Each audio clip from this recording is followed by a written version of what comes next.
On November 14, 1970, 75 people died in the worst sports-related air tragedy in U.S. history, when a Southern Airways DC-9 crashed into the hillside nearby. The victims included 36 Marshall University football players, 9 coaches and administrators, 25 fans, and air crew of 5. No one survived this horrific disaster.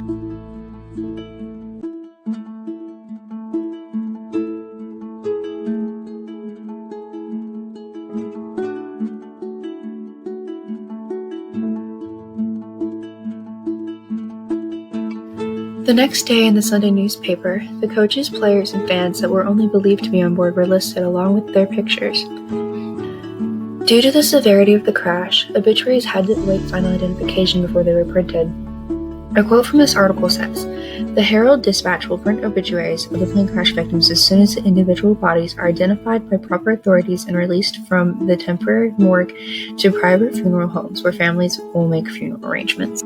On the day after the crash, the statement was released by the university, reading, "My heart is full of grief as I weep with you. It is not easy to speak of the unspeakable sadness which consumes us all. Our sense of loss is overwhelming. Marshall is experiencing her saddest hour." That was one of the few official statements made by Marshall University. The other newspapers documented what they could. Was this unspeakable sadness so great that the city was unable to heal within a year, or even 5? When looking at official press releases and teacher newsletters, there is no mention of the crash a year later. The date of the crash is simply skipped over and never mentioned. This photo is of a teacher's newsletter at the closest date of the crash in 1972, in which the reveal of the fountain isn't even mentioned. The next newsletter was published in December.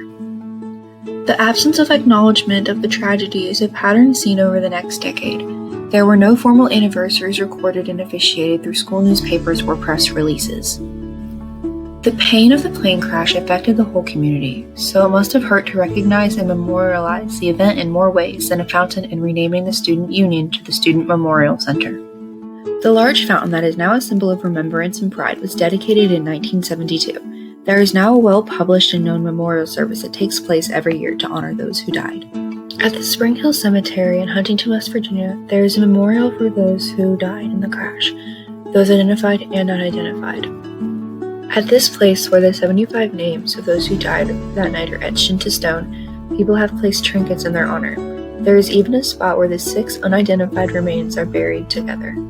In later years, as the healing process progressed, the city opened up to new ways to tell their tragic story.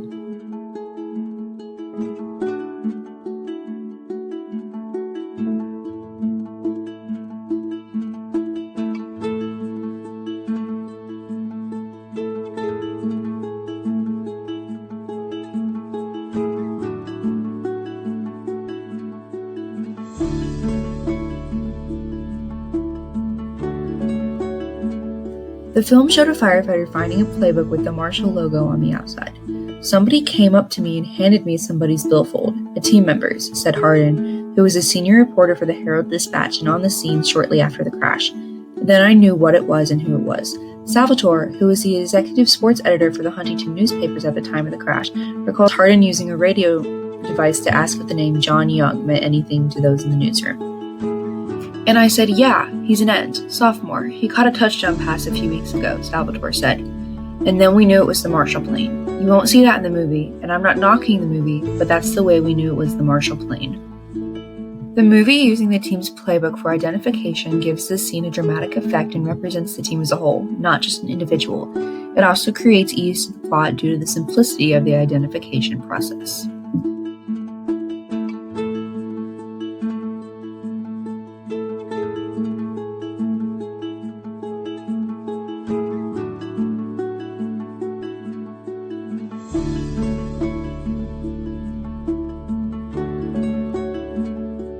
Now, the fountain ceremony is even live-streamed, and the quote, "We are Marshall," is used as a token of pride.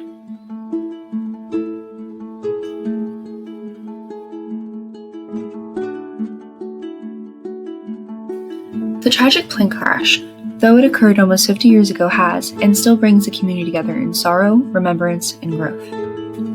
The pain and horrific events were mostly captured by various newspapers and not official university documents, creating a near radio silence on their end. Other journalistic elements, such as the short films, books, and the movie that was published later, began to get the story out of Huntington and into the hearts of people worldwide.